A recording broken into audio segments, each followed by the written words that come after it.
तिसरी गोष्ट आहे हायपर सेन्सिटिव्हिटी। जर सिंपल किगल एक्सरसाइज केली तर ही चांगली पेल्विक फ्लोर एक्सरसाइज देऊ शकते आणि अदर खालची जे मसल असतात आपले पेल्विक फ्लोरचे ते जर वीक झालेले असतील, हायपर एक्साइटमेंट, तुम्ही जर खूप तुम्हाला जसं राग लवकर येतो। नमस्कार मित्रांनो, प्री मॅच्युअर इजॅक्युलेशन म्हणजे शीघ्रपतन याच्यावर भरपूर व्हिडिओ मी बनवलेले आहेत।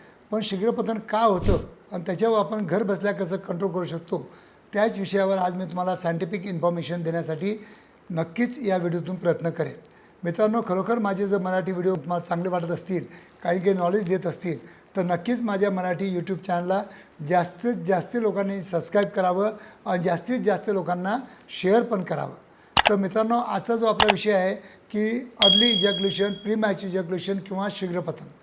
आता बऱ्याच यंग लोकांना शीघ्रपतनाचा खूप त्रास असतो। कितीही औषध गोळ्या घेतल्यानंतर त्यांच्या इजॅक्युलेशनवर त्यांना कंट्रोल्स मिळत नाही। पण इजॅक्युलेशन का बरं लवकर होतं समजून घेणं तुम्हाला खूप गरजेचं असतं। एक पहिली गोष्ट असते म्हणजे हायपर एक्साइटमेंट। तुम्ही जर खूप तुम्हाला जसं राग लवकर येतो, भूक लवकर लागते, तर असं हायपर एक्साइटमेंट जर असेल तर नक्कीच तुम्हाला प्रीमॅच्युअर इजॅक्युलेशन होऊ शकतं। मग आता हे हायपर एक्साइटमेंट तुम्ही कशी कंट्रोल करू शकता?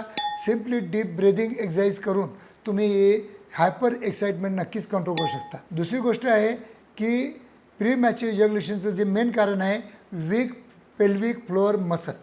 आता वीक पेल्विक फ्लोअर मसल जर झाले असतील म्हणजे आपल्या खालची जे मसल असतात आपले पेल्विक फ्लोअरचे ते जर वीक झालेले असतील तर जर आपले इजॅक्युलेटरी जे मसल असतात, जे टिश्यू असतात, जे कंट्रोल करतात, लिगॅमेंट असतात, तर ते वीक झालेले असतात आणि त्याच्यामुळं त्याच्यावर आपला ताबा राहत नाही। आणि तो ताबा मिळवण्यासाठी तुम्हाला पेल्विक फ्लोअर एक्सरसाइजेस करणं खूप अत्यंत गरजेचं असतं, जेणेकरून घरच्या घरी तुम्हाला प्री मॅच्युअर इजॅक्युलेशनवर कंट्रोल मिळू शकतो।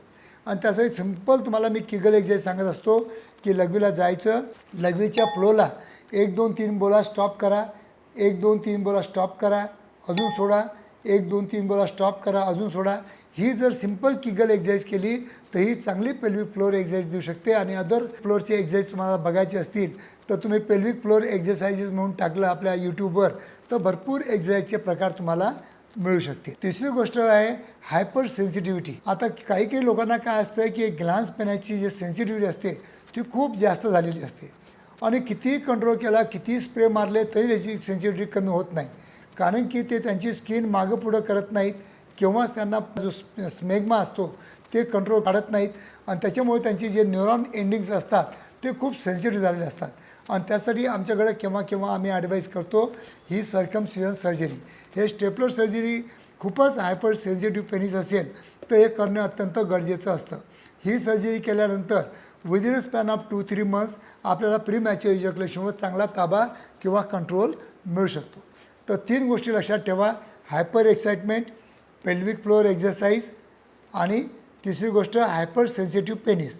या 3 गोष्टी जर तुम्ही अंडरस्टँडिंग जर बरोबर झालं असेल तर मला वाटतं प्री मॅच्युअर इजॅक्युलेशनला ट्रीटमेंट करणं ही खूप सोपं होऊन जातं। तर मित्रांनो, एक जाता तुम्हाला टिप सांगतो किंवा एक तुम्ही लक्षात ठेवा की प्री मॅच्युअर इजॅक्युलेशनसाठी वायग्रासारखं औषधी घेऊ नका। ते प्री मॅच्युअर इजॅक्युलेशन कंट्रोल करणार नाही पण नक्कीच तुमच्या इंटिमेट लाईफला लवकर संपवण्याचा प्रयत्न करतील। तर म्हणून शीघ्रपतनासाठी वायग्रासारखी औषध अजिबात घेऊ नका।